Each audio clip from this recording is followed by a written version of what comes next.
So Dan, the much awaited $25 million podcast girl with Spotify, this is what we're going to get? A little victim fest on, poor me, I'm a woman and people don't like my ambition. Oh, Megyn, it was bad. I mean, look, I'm not going to lie. I thought it was going to be bad. It was really bad. And what is most fascinating, I think, about this hour of victimhood from Meghan and Serena is that it actually just shows that these are two of the most out of touch women in the world. Yeah. Yes. Oh my gosh. The amount of privilege dripping off of these two women who still want to play the gender card, the race card, sit around and wallow in how they've been unfairly treated. All right. Here's just an example. This is where they're talking about Meghan shares her middle school story about how Immaculate Heart taught her this feminist ideology, which has trickled down into nearly every aspect of her education. Here's her. And by the way, most of the podcast is Meghan Markle talking about herself. Serena's just there as window dressing. Here it is. This message to me and my classmates was clear.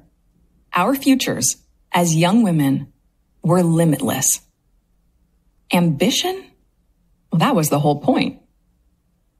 So I don't ever remember personally feeling the negative connotation behind the word ambitious until I started dating my now husband. And apparently ambition is a terrible, terrible thing. For a woman, that is, according to some. So since I felt the negativity behind it, it's really hard to unfeel it. I can't unsee it either in the millions of girls and women who make themselves smaller, so much smaller on a regular basis. Oh my God, Dan. Everything she says is an attempted but failed profundity. I know. I just feel like I'm sitting in a Southern California coffee shop with two rich wives moaning about how terrible their lives are while about to walk back to their £20 million mansions. Of course, that is what we're dealing with Yes. when it comes to Serena and Meghan. But you are right. Meghan is that friend who always wants to steal the thunder. You know, you have that sort of conversation. You're saying, oh my goodness, you're not going to believe what happened to me today, wanting to have a little bit of empathy, a little bit of sympathy. And Meghan Markle says, oh my goodness, it happened to me, but it was much worse. And I dealt with it much better, Serena. There were literally moments, Megyn, when Serena manages to utter about 5 words out of her mouth before Meghan steps in. And she also has this very bizarre thing, given she is a princess, and you would imagine most of the world knows by now that she's pretty damn famous, just to prove to everyone how good friends she is with Serena Williams. This is my dear friend. She told me she was evolving out of tennis because, of course, she didn't retire, did she, Meghan, even though that is exactly what she did do.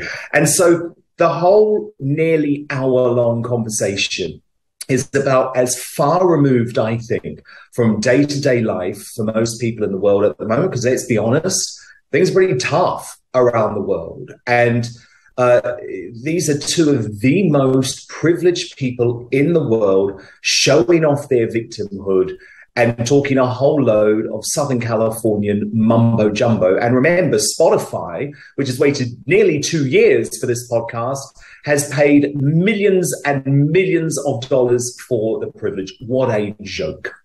Meanwhile, what is she talking about her ambition?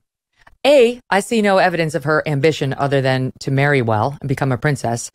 B, I think she's misunderstanding our true sentiments, our recoiling in response to her wokeness while she sits in a palace for something else, for some sort of feminist complaint, right? It's like the only ambition I've seen from Meghan Markle is to marry a prince, which hashtag nailed it. Okay, you got it, girl. People haven't been like, she's so ambitious. She's a climber. We all know that. That's clear. No one's ripping on her like, oh, she wants, you know, to become a world leader and we object to a woman wanting this stuff, right? Like that's not happening. I don't know where this complaint comes from on her behalf. No, indeed. And actually, Megyn, when you actually look at the history of Ms. Markle, it's not really about professional ambition. It's about financial ambition, and it is about ambition on the social pecking order. Now, I actually make no judgment of that. But, I was one of the reporters who broke a lot of stories around Meghan, including Megxit, when her and Harry decided to quit the royal family. So I know a lot about this woman. I know about her background.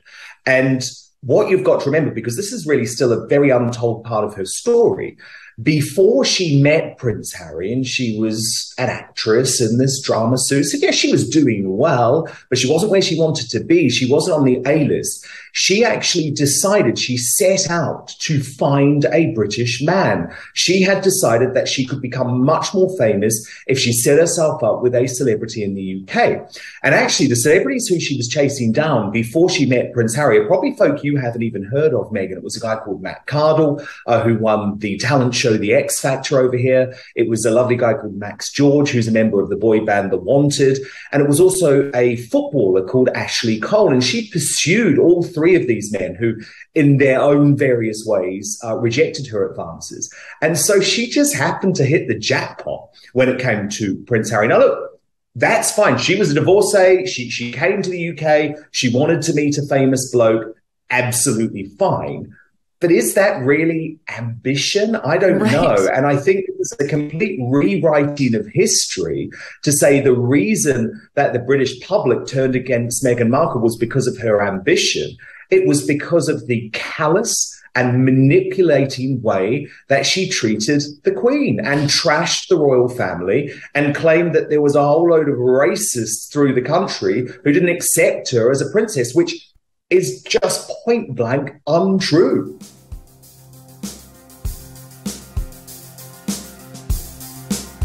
You are being so nice to say the media misjudged what was happening in the White House. I mean, you know as well as I do that the media, more than any group, suffers from Trump derangement syndrome, truly sees him as evil, devoted themselves to bringing down his presidency. Every reporter, every blogger on the left suddenly consider themselves a mini Woodward and Bernstein and saw everything he did through a negative lens, conspiratorial lens, and interpreted every motivation as truly out for evil. I mean, that really explains the coverage. When you understand that's their mindset, that explains the coverage. So you're being very nice to a group of people who has been very unkind to you and your family. But I'll give you the counter of that. And maybe it's my optimism, but because they went so crazy so early, I think we just stopped trying to cater to them and stop caring what they think, what they're going to say. And that freed us up to really take on a lot of power. So most White Houses will say we have one priority. Trump totally changed the metabolism of government. We were taking everything on at once. And that's what led to, I think, so many disruptive policies and results that other politicians were not able to achieve. Then the din got so loud. It's like a child who's angry you're not paying attention to him when he's throwing his tantrum, right? So Trump wasn't paying attention, or, you're saying sort of you just decided to pursue policy. And then we got 2 impeachments. We got Russiagate. Now we're on a federal raid of his home. It's like Glenn Close in Fatal Attraction. I'm not going to be ignored, Don. That's the media and your father-in-law. Yeah, it's been an interesting relationship that they've had. And the truth is, I think he wanted them to understand that he was also the most accessible president that you've ever had to the media. He answered more questions. He liked engaging with them, but he also bypassed them and went directly to the people. And so it was interesting dynamic. But again, I never believed in information asymmetry as much as I did. But then, I talk about this in the book, how, we go to Washington, we have this improbable campaign in 2016. We're all, outsiders coming to the system. We really, pull it off. A bunch of things went our way. President Trump did an amazing job campaigning. And we get there and you're expecting to be fairness. And then they hit us at the get-go with the Russia investigation where they were alleging that we colluded with Russia. And for me, I used to get calls from my mom who was concerned and say, are the things they're saying about you true? Chuck Schumer, who my parents knew very well, and they were in the same circle on the Upper East Side. He was telling people that I was going to go to jail and be arrested, and he was absolutely certain. And then you'd see Adam Schiff on television promising people that there was indisputable evidence that he'd seen. And I'm sitting there saying, we didn't collude with anybody. And then I'm seeing the New York Times and CNN and the Washington Post, parrot these leaks that they're getting from intel sources, or I don't know who the hell they were getting from, but every time they would write it, it became the biggest thing, and then people would cover it, and it turned out to all be a bunch of bullshit. So it was an interesting environment to work in, but you learn a lot about the world, and a lot of these institutions that are mythical, tend to just be pretty either rotten or they never were what they were, but they're definitely not today the institutions that people have thought that they were. Yeah. What is that like now, to have been inside that washing machine and to know what's true and what's not? There are those of us on the outside who believed we knew what the truth was, or disbelieved the media because we already had a healthy skepticism. But being inside the washing machine, getting, pulled and tugged and washed around, knowing that these things are untrue, but they're citing national security sources, right, which are supposed to be inviolate, unchallengeable. How does that leave you when it's all said and done? Like, how does that leave you looking at those institutions? So I never used that description before, but I think it's actually pretty apt from my experience of being in a washing machine. But I think that if you take, a couple steps back and you try to go to 10,000 feet, you'll see that the Trump candidacy and then the Trump presidency, I never saw it as about left versus right. I saw it as about outside versus in. And I think that Trump truly didn't represent the donor class. He didn't represent the career politicians. And people saw him as an existential threat. And again, I was in, an echo chamber on the Upper East Side, and you were also in a media echo chamber. And I was hearing from all my people that, Trump was going to lose, and I was risking my reputation by helping him. And but as I traveled the country with him, I remember going to Springfield, Illinois, where he says, come see one of my rallies. And so it was my father-in-law. I always respected him. And so I went to see, because I wanted to see for my own eyes what was happening in the country and why the polls were defying what I would call elite people were saying. And so I go to the rally, and Trump gets up there and he starts talking about issues that, like a Common Core or trade deals and protectionist trade policies to keep jobs in America, which my friends on the Upper East Side were saying were the wrong policies, but the people in the crowd were loving it. And it just made me realize that you have to find your truths for yourself. You have to explore more. And Trump represented these people against the career politicians. And Washington, for 30 years, you were either part of the Clinton clan or the Bush clan, and that really represented. And people just came to feel like they were not representing them. And so when Trump came in, he didn't play by their rules, and he brought an outsider's approach to Washington. And so this book, in a nutshell, what it shows is somebody who's not from the Washington establishment, normal person getting thrown in a pretty abnormal world, and really trying to understand how Washington works, what drives people, where they resist, and then how do you ultimately get things done? Because it is an amazing system, and we did get a ton of things done. And I really write in this book how they happened, which of course many of the stories are not well known, because it was all the maneuvering behind the scenes to create the outcomes, even in light of all the resistance and investigations that they were throwing at us.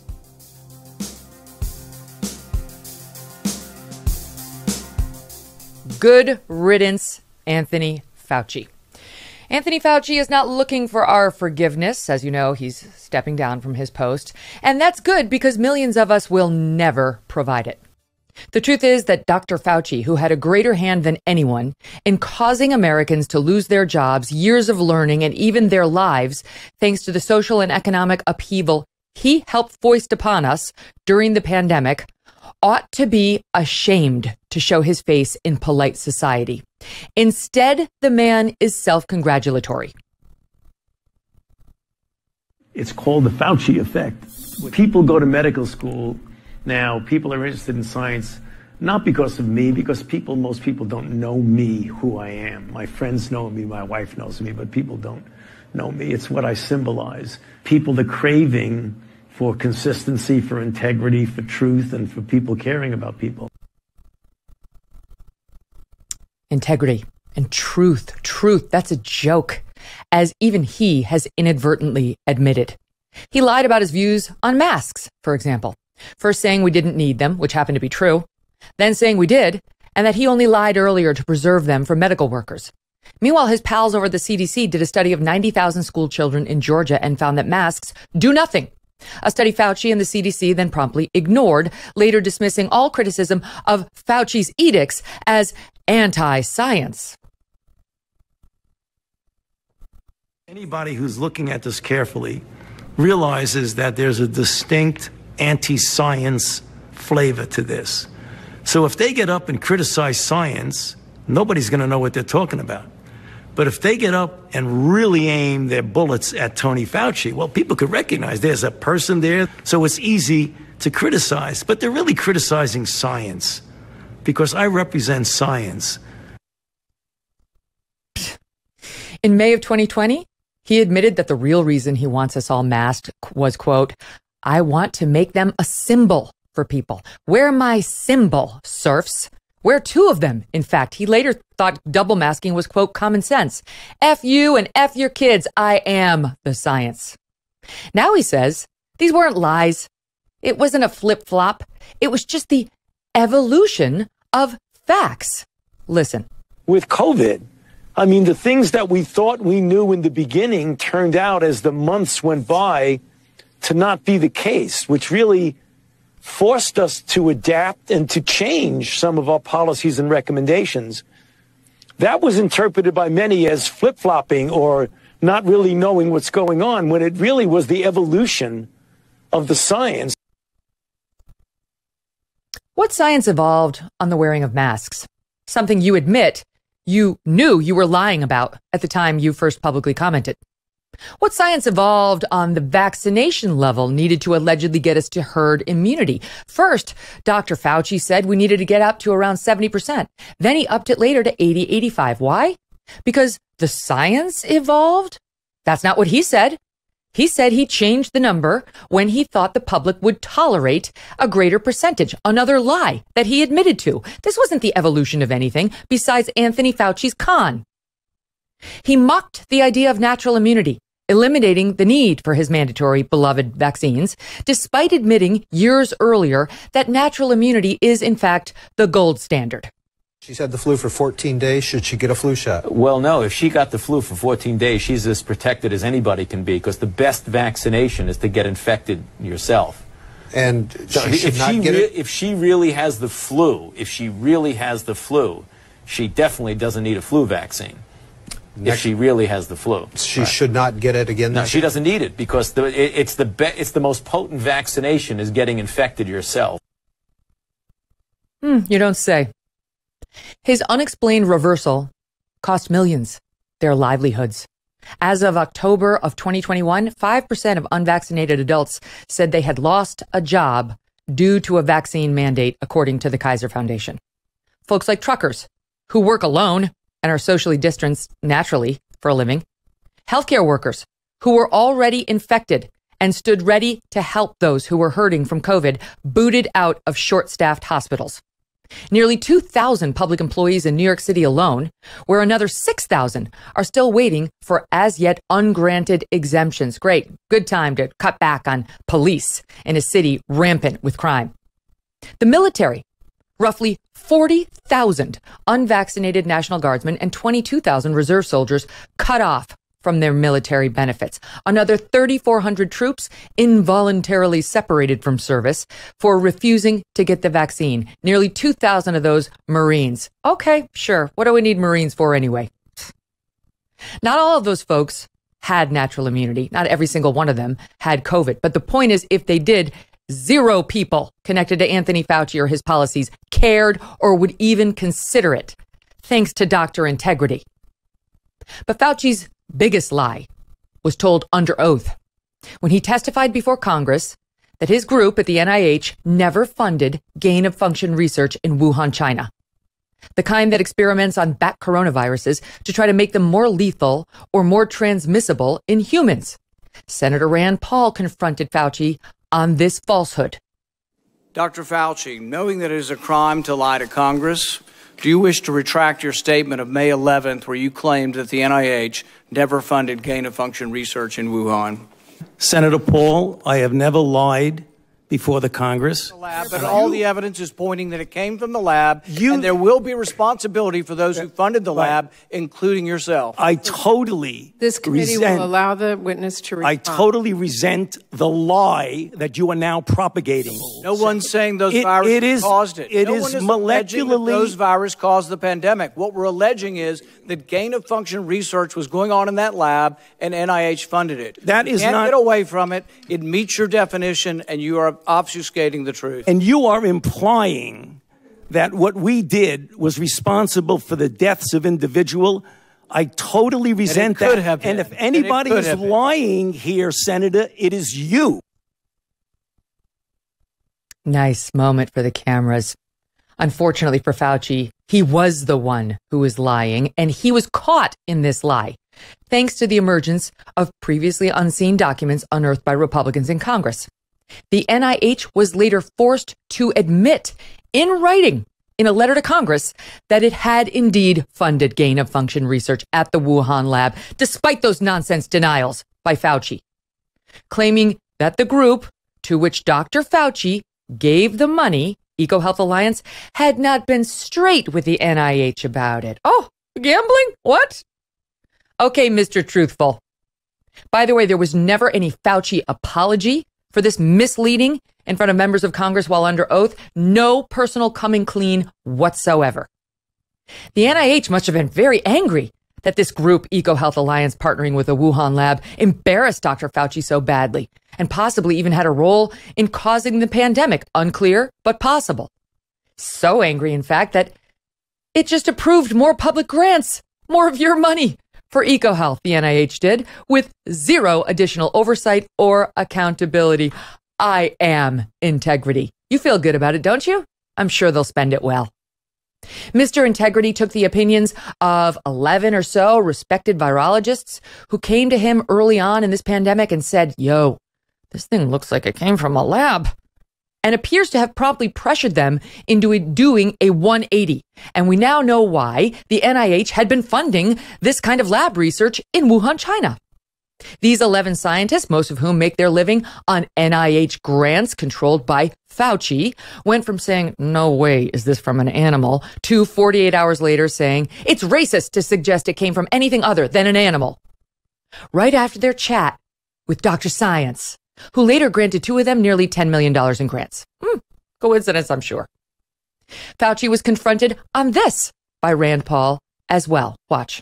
Did you communicate with the 5 scientists who wrote the opinion piece in Nature where they were describing, there's no way this could have come from the lab? That was not me. Did you talk with any of those scientists privately? You keep distorting the truth. It is stunning how you do that. Did you talk to any of the scientists privately Yes. who wrote the opinion? You did. Well, what were they telling you privately? Well, let me explain. You're going back to that original discussion when I brought together a group of people to look at every possibility with an open mind. So not only are you distorting it, you are completely turning it around, as you most usually of the scientists do. that came to you privately, did they come to you privately and say, no way this came from the lab? Or was their initial impression, Dr. Gary and others that were involved, was their initial impression actually that it looked very suspicious for a virus that came from a lab? Senator, we are here at a committee to look at a virus now that has killed almost 900,000 people. And the purpose of the committee was to try and get things out, how we can help to get the American public. And you keep coming back to personal attacks on me that have absolutely no relevance to reality.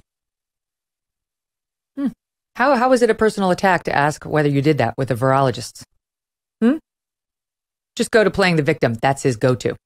Such a chatty Cathy when trying to arm twist opinions on the origins of COVID. But Fauci's silence on other issues has been absolutely deafening.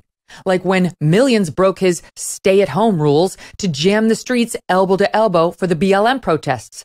Nary a word. He also said nothing when swarms of mourners broke quarantine to pay their respects to the late Ruth Bader Ginsburg or to celebrate Joe Biden's win. Those folks, you see, were doing good. Those who questioned Dr. Science and his approach to the pandemic, evil. Like the doctors who put together the Great Barrington Declaration. Doctors from Stanford, Harvard, Oxford.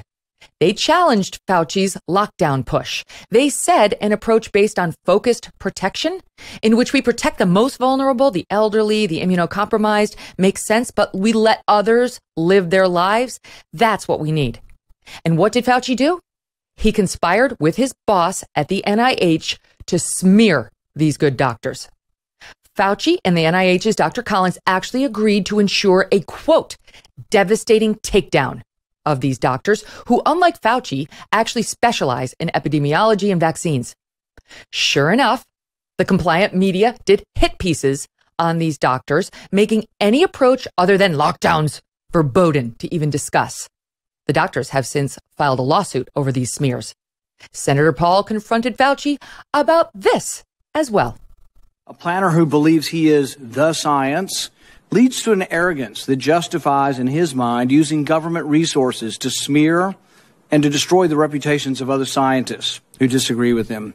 In an email exchange with Dr. Collins, you conspire, and I quote here directly from the email, to create a quick and devastating published takedown of 3 prominent epidemiologists from Harvard, Oxford, and Stanford. Apparently, there's a lot of fringe epidemiologists at Harvard, Oxford, and Stanford. Do you really think it's appropriate to use your $420,000 salary to attack scientists that disagree with you? In usual fashion, Senator, you are distorting everything about me. Did you ever object to Dr. Collins' characterization of them as fringe? Did you write back to Dr. Collins and say, no, they're not fringe, they're esteemed scientists, and it would be beneath me I did not do that? You responded to him that you would do it. And you immediately got an article in Wired and you sent it back to him and said, hey, look, I've got him. I nailed him in Wired of all scientific publications. That's not what went on. There you go again. You just do the same thing every hearing. That was your response. And this wasn't the only time. So your desire to take down people. You're absolutely incorrect. As usual, Senator, you are incorrect. Almost everything you said. No. Fauci worked hand in hand with the White House to encourage censorship on the tech platforms, not just of the Great Barrington doctors, but of folks like the Disinformation Dozen, who raised questions about his precious vaccines, for example. That was just too toxic for tech. Censorship, strong-arming, self-aggrandizing, bullying, that is who Dr. Fauci is. And as I said at the beginning, he's not the least bit sorry. As John Tierney, a City Journal contributing editor, recently put it, lockdowns and mask mandates were the most radical experiment in the history of public health. But Anthony Fauci recently said there should have been much, much more stringent restrictions early in the pandemic. Fauci is indifferent to the harm that he helped cause. Listen to what he said yesterday, speaking to Neil Cavuto. In retrospect, Doctor, do you regret that it went too far? Whatever your original intentions were, and it's easy to be a Monday morning quarterback here, but that it went too far, that particularly for kids who couldn't go to school except remotely, that it's forever damaged them. Well, I don't think it's forever irreparably damaged anyone. Oh, my God. Really? Really? Emergency room visits fell precipitously. People weren't going, even though they were sick, because of him and his quarantine. Fatal heart attacks rose. Fewer people were screened for cancer. They were too afraid to go out, or the cancer screening was closed. Deaths of despair went through the roof by the tens of thousands. The levels of anxiety, depression, and suicidal thoughts skyrocketed, not to mention what happened to our children, about whom he clearly does not give a damn. The learning loss, especially among poor kids. Does he care about them? The suicidality of isolated teenagers, many of whom unfortunately succeeded in taking their own lives. The lack of language development and social skills in kids forced to mask for the better part of 2 years, all because they wore his symbol. Fatal car accidents went up thanks to substance abuse spikes. Tierney goes on in his reporting, quote, nearly 40% of workers in low-income households lost their jobs during the spring, triple the rate in high-income households like Fauci's. Thanks to you, by the way, you're paying his salary. Minority-owned small businesses suffered more too. During the spring, when it was estimated that 22% of all small businesses closed, 32% of Hispanic owners, 41% of Black owners shut down. Does Fauci care? The United States, Tierney goes on, will experience more than 1 million excess deaths during the next 2 decades as a result of the massive unemployment shock last year, citing a team of researchers from Johns Hopkins and Duke. No irreparable harm was done. Really, Dr. Truth? All this as a Johns Hopkins University meta-analysis of global studies found that lockdown and mask restrictions backed by that guy have had, quote, little to no effect on COVID-19 mortality. But he's not sorry. He's not sorry. No irreparable damage was done. And now he's looking forward to his next chapter. As of a year ago, he hoped that next chapter would include billions in funding so he could work on new vaccines.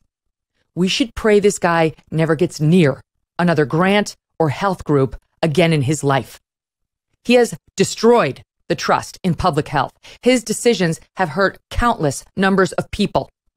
He did it all while posing on magazine covers and celebrating himself and his outsized ego while our kids were muzzled and missed years of school, as we all missed funerals and weddings and the chance to say goodbye to loved ones on their deathbeds.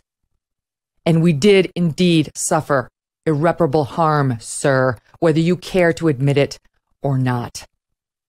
Good riddance, Dr. Fauci. You are not truth, and you will not be missed.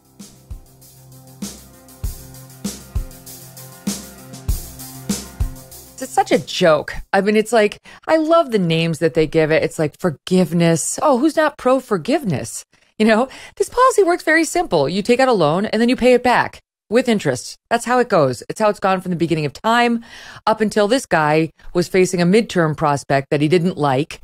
And suddenly, in the way Barack Obama took out his pen and his phone and did things on illegal immigration that he said he couldn't have done for months and months prior, did something he and Nancy Pelosi and others, including in the Obama administration, have all said he does not have the power to do, which is just erased debt, which essentially means transferring it on to the rest of us. What do you make of it?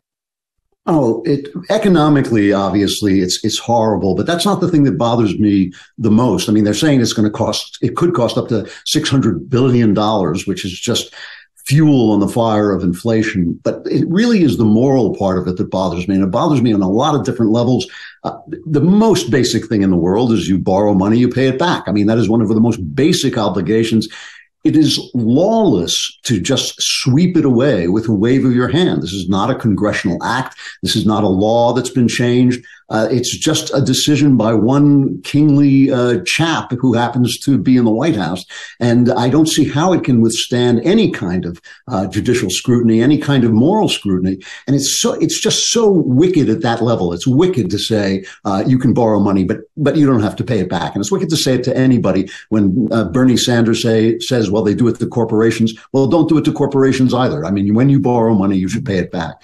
But it's also terrible in the sense that it is subsidizing this credentialized society, which has rendered, among other things, has rendered our press corrupt and idiotic. I mean, in the old days, when you were a reporter, you were probably a guy without a college education, but who was smart and who could write. And you probably had a bit of a chip on your shoulder and you wanted to take down anybody with power. And that was a good thing. You didn't care if he was Republican or Democrat. I was a reporter, in a small town newspaper. I worked with leftists. I worked with right wingers. All we wanted to do was make powerful people look bad. But once you started going to journalism school, once you started credentializing reporters, they became part of the ruling class. And so they support whatever supports the ruling class. The reporters you see now are not tough guy journalists with their snap brim hats and their press cards in the band. These are guys who are aspiring to be the people that they cover. And you also have people who don't know anything, but they have their credentials. I mean, we all remember Obama's aide, Ben Rhodes, telling the New York Times, frankly, you guys don't know anything, so we could sell you anything we wanted. You don't know anything because you're children. And meanwhile, those children can storm into the offices of the editor-in-chief and tell them the way they want things covered because that's the way they were taught in college. All of that is being subsidized by the government to cover up the fact that it actually has made people more incompetent. It has actually made people's lives worse. And finally, why is college so expensive? It hasn't gotten more expensive because the professors are just so brilliant and really are educating our children at new levels. It's gotten so expensive because of these layers upon layers of administration, many of them with briefs like diversity or rooting out bias. And they also make our lives worse, and they make college life worse. If you pay somebody hundreds of thousands of dollars to find bias, the one thing you can bet is they're not going to find no bias. That's not what's going to happen, because their job depends on finding bias. It depends on stirring up trouble.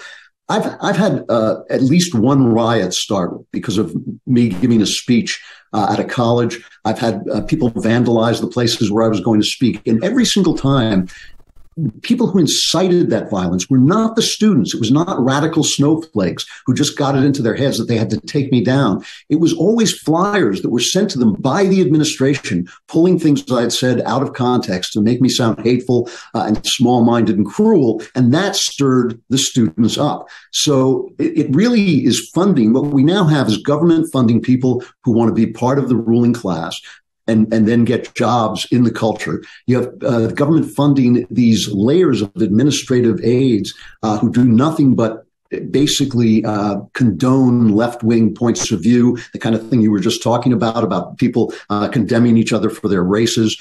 And then finally, you have government subsidizing dishonesty, taking out loans and not paying them back. It's a moral disaster. It really is. I think it may well be the worst thing this administration has done, up there with its chaotic retreat from Afghanistan.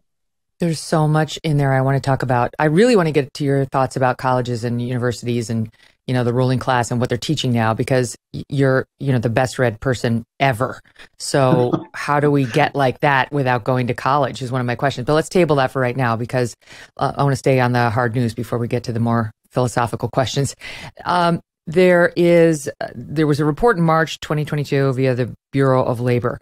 The unemployment rate right now for people who have a bachelor's degree or higher, the people who are getting this, quote, forgiveness, is the lowest of any group. It's 2.2%, lowest. The unemployment rate for people 25 years and older who only have a high school degree is 4.5%. They will be paying for the other group. So the people who are the working class, who Biden said yesterday, this is for the working class. No, it isn't. That's not true. The working class is going to be paying off the loans of the so-called upper class or upper middle class. This helps people, families, it could be just a couple, that makes up to $250,000 a year that have advanced degrees from Wootton. They can get this relief. Why should some trucker listening to us right now on SiriusXM have to pay for those two? Well, you get what you vote for is all I can say. I mean, listen, I have two sons-in-law who are attorneys. Both of them have had college debt, and I'm looking forward to Uber drivers paying off their college debt, because that is exactly what's going to happen. You know, it is a remarkable thing, and it wouldn't happen if our press weren't so corrupt, but it's a remarkable thing that the Democrats and socialists in general have repeatedly been able to sell socialism to the people it hurts most. Socialism, every time it's put into operation, and even when it's only put into operation piecemeal, like we're doing it here, it eliminates the middle class. I mean, they've got $80 billion to send to the IRS for new auditors. Who do you think they're going to be going after? Jeff Bezos isn't losing any sleep about that. But people who make $200,000 to $400,000 are definitely going to get hit, because that's where the money is. So if you're making $70,000, $60,000, you can be sold on the idea that those people are rich. But if they were rich, they wouldn't have to worry about the IRS, because they could dodge the payments. What happens is it's the middle class that goes. It's the people, the Uber drivers are going to lose their money paying for the college educated. The college educated are going to lose their money being audited by the IRS. And ultimately, what socialism always does is it leaves you two classes instead of a step of classes, several steps of classes. All it leaves is the poor and the powerful on whom they depend. And that works really well for dictators. It works really well for socialists, but it doesn't work well for the rest of the country. The thing about capitalism is you can always point to the unfairness of capitalism, and life is unfair. There's no question about it, but it's a graded unfairness. There are people who are at the bottom, but there are also steps upwards, and you can move up those steps through capitalism. The more the government takes over, the more they pay for things, the more that middle class has to be sucked dry of its money to keep those payments afloat. And the more that middle class disappears, the more you have a poor class dependent on a powerful class. And that is exactly what the Biden plan is doing. You can see it. I mean, you can see it. The IRS agents are there to take out the upper middle class, and these loan transfers are there to basically take out the lower class, giving their money to the upper middle class, who will then be taxed, will have it taxed away. And so it really is a disturbing idea that people are so gullible that they can be ginned up emotionally by cultural issues and let their freedoms be taken away. The government is never, ever paying for something. It's always buying. It is always buying something. There's no such thing as free. The word free is not an English word. It doesn't describe any realistic thing except maybe the moon and the stars are free to look at, but nothing else is free. And so when the government tells you free healthcare, your first question should be, what's it going to cost me? And what it's going to cost you is your independence.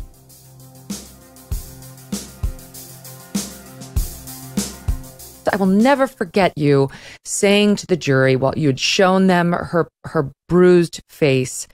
And this is before the iPhone. I know people think about the Johnny Depp Amber Heard thing and they think Amber may have faked those photos. I have no idea what Amber Heard did. But Nicole Brown Simpson didn't fake those photos of her bruised and bloody face. And there wasn't even a suggestion otherwise. And I'll never forget you saying to the jury about her will. You were saying, who does that at her age? Who goes and does a last will and testament and puts it in a safe box in the bank with her bruised face photos? Like, she's trying to tell us something from the grave. Yeah, exactly right. And as a matter of fact, we have now changed the rules of evidence to allow for the admission of these kinds of statements that are, I know he's going to kill me, or writings that are, in a journal. I know he's going to do this. She had written quite a few things in her journal about the abuse that she suffered and about her belief that he was going to kill her. She was aware of it. Denise was aware of it. Now we do get that kind of information before the jury. But yeah, I mean, it was a very telling thing. It was very clear to me she was writing her own epitaph. My God. One of the unfortunate pieces of the trial, and you made a reference to it earlier, was the judge. Judge Lance Ito was a disaster pretty much on every front. I mean, he became a national laughingstock afterward for good reason. And one of the things that was rather irritating, I mean, it wasn't his main failure. We'll talk about his main failure, but one of the things that was very irritating about Judge Ito was his treatment of you versus his treatment of all the other lawyers in the courtroom who happened to be male. And I'm not somebody who's constantly waving the feminism card, and you are never somebody to play the victim. I've read and seen your interviews for years now, but there's no question that he was a prick to you. And without evidence of what the other reason was, I think he was a misogynist. Yeah, I agree. I do agree. Well said, Megyn.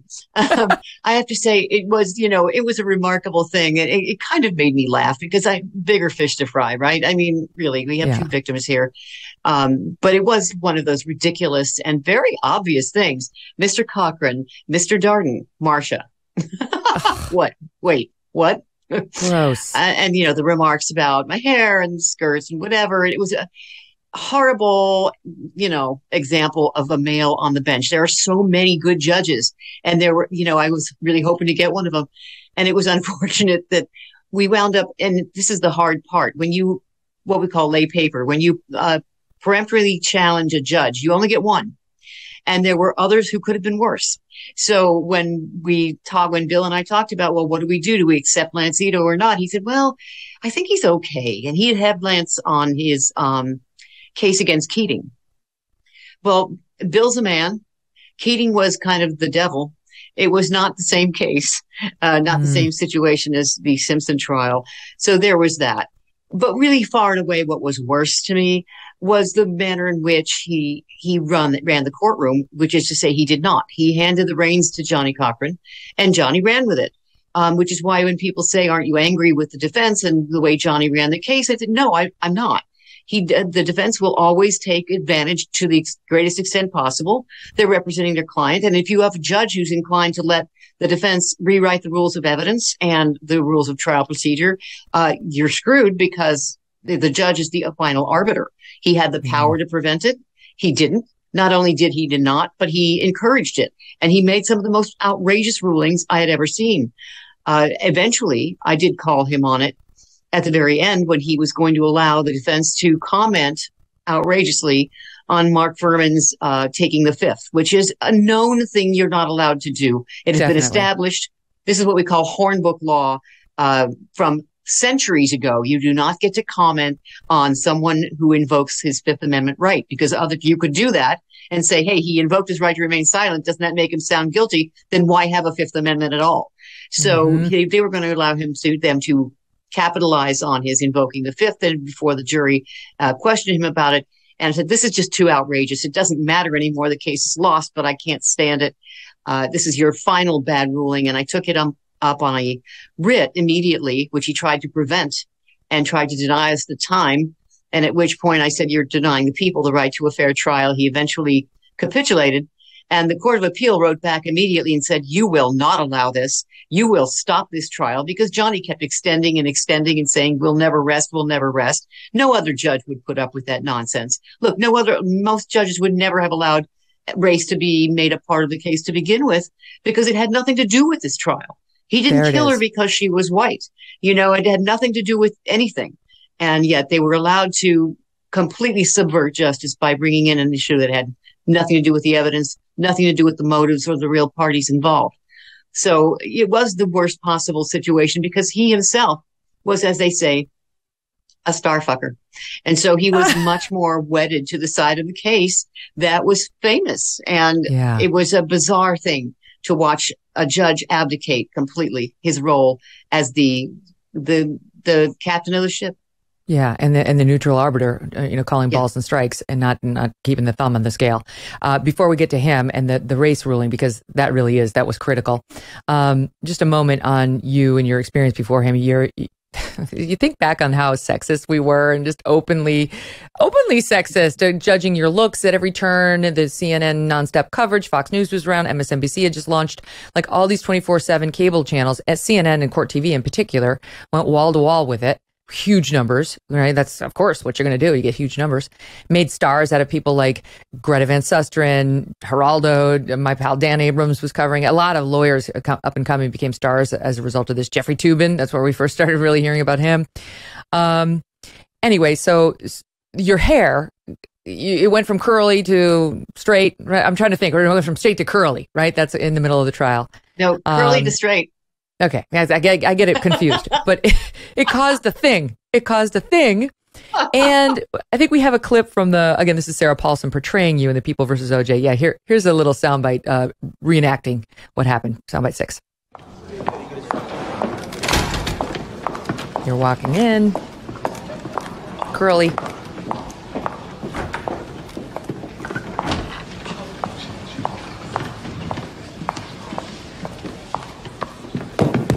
Good morning, Miss Clark. I think.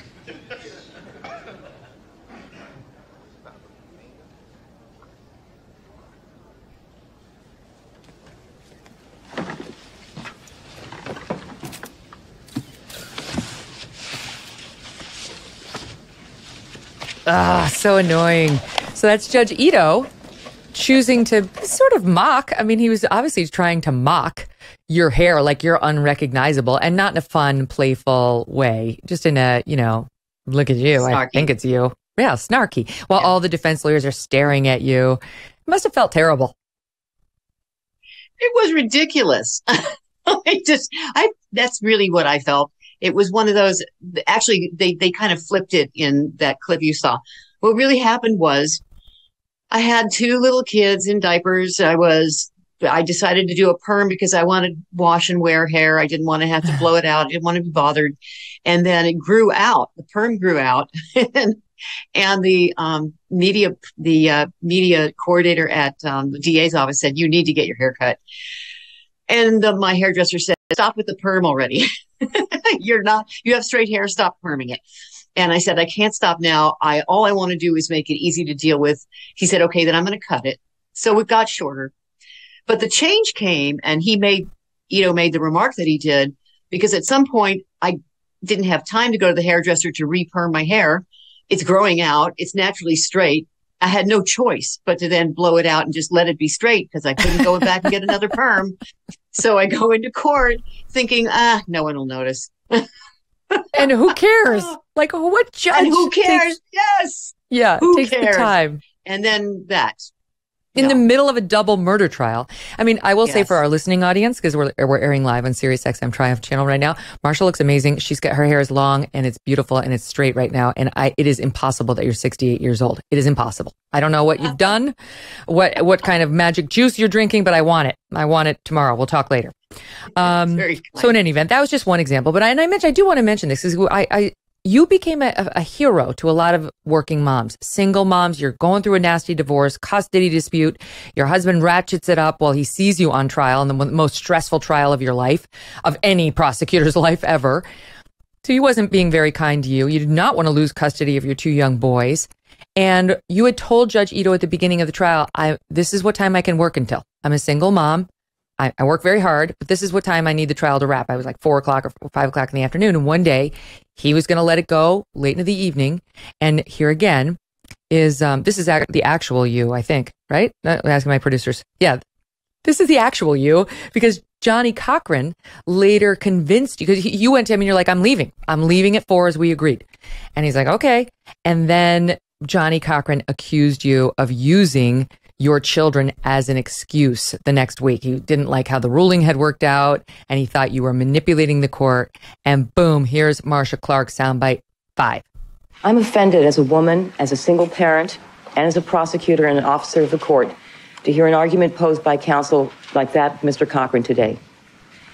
Some of us have child care issues, and they are serious, and they are paramount. Obviously, Mr. Cochran cannot understand that, but he should not come before this court and impugn the integrity of someone who does have those considerations.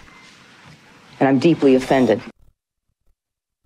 That is ballsy in 1994-95. That was a ballsy thing to do.